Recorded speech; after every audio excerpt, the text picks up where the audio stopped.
Salut, cette vidéo ne sera pas parfaite, elle est juste vraie. Je m'appelle Jen Précieuse, je suis maman, aide-soignante et je travaille de nuit. Si j'ouvre cette chaîne, ce n'est pas pour donner des leçons, mais pour partager comment j'avance malgré la fatigue, avec lucidité et foi. Alors, je partage brièvement mon parcours. Je suis née au Cameroun, j'ai grandi là-bas. J'y ai fait toute ma scolarité. Je suis allée jusqu'en licence en lettres modernes françaises, spécialité langue. En tout cas, je n'ai pas fini ma 3e année. Donc, si on récapitule, j'ai bac plus 3 en lettres modernes françaises. Je suis arrivée en France en 2016. Je crois que c'est au mois de février. Je vous épargne les détails. Entre 2016 et 2019, il s'est passé beaucoup de choses. Peut-être qu'un jour, je vous dirai un peu plus dans les détails ou pas. Alors, mon parcours professionnel. J'ai commencé dans les cantines en faisant du ménage par-ci, par-là. Et après, je me suis dit, il va falloir que je fasse une vraie formation pour vraiment entrer dans le milieu professionnel. J'ai dû passer mon concours d'aide-soignant que j'ai eu. C'était la session 2019-2020. J'ai eu mon diplôme d'aide-soignante et directement, j'ai commencé à travailler de nuit. Pourquoi travailler de nuit? J'ai choisi de travailler de nuit parce que cela m'arrangeait au niveau de ma structure familiale. En fait, je ne concevais pas le fait d'aller travailler toute la journée et ne pas voir mes enfants. Quand je travaille de nuit, j'ai l'impression que je suis toujours à la maison et qu'ils ne se rendent pas forcément compte que je ne suis pas là. Et depuis 2020, je travaille de nuit. Et honnêtement, le travail de nuit n'est pas facile.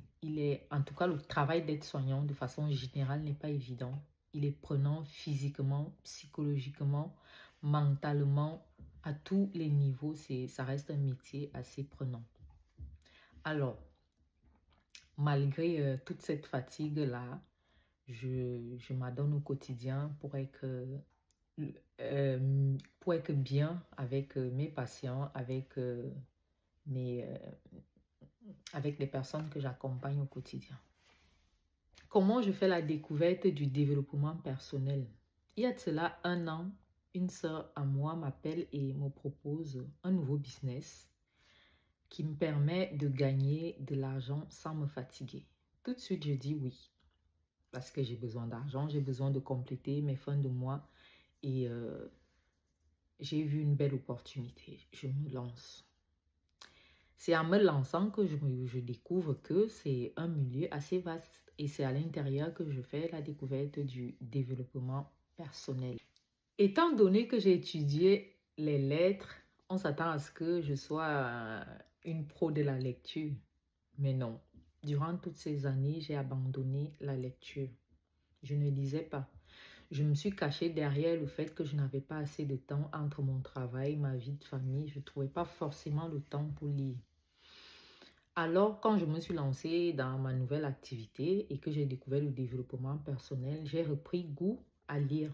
À côté de ça, j'écoute des podcasts, j'écoute des vidéos sur YouTube.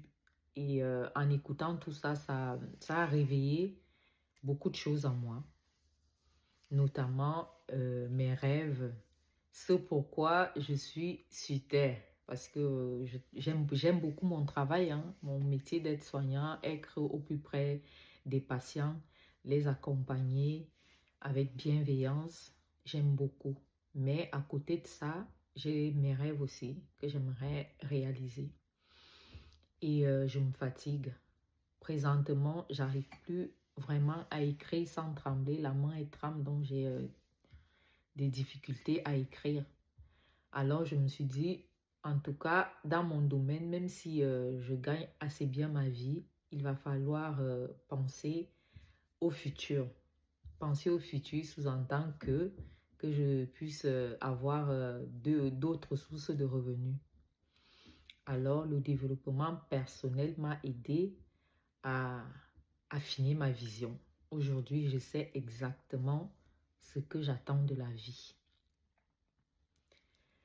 Ça ne signifie pas que le développement personnel n'a pas de limites. Il y a aussi quelques limites. En tout cas, ce que moi j'ai relevé dans le développement personnel comme limite, c'est que en lisant des livres de développement personnel, déjà, c'est pas évident de faire toutes ces lectures, écouter tous ces podcasts, ces vidéos YouTube et pratiquer tout ce qu'on apprend dedans dans la vie quotidienne. Ce n'est pas évident. Faire ce parallèle-là, ancré en action, c'est pas évident.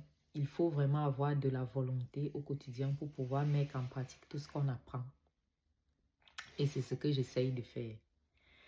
Je vous assure que entre mon travail, ma vie de maman, ma vie perso et la nouvelle aventure dans laquelle je me suis lancée pour pouvoir réaliser mes rêves, ce n'est pas évident. Mais étant donné que j'ai une vision, je vais quelque part, je m'adonne au quotidien. Mes journées sont tellement courtes. J'ai l'impression que tout passe tellement vite et je ne me rends pas compte.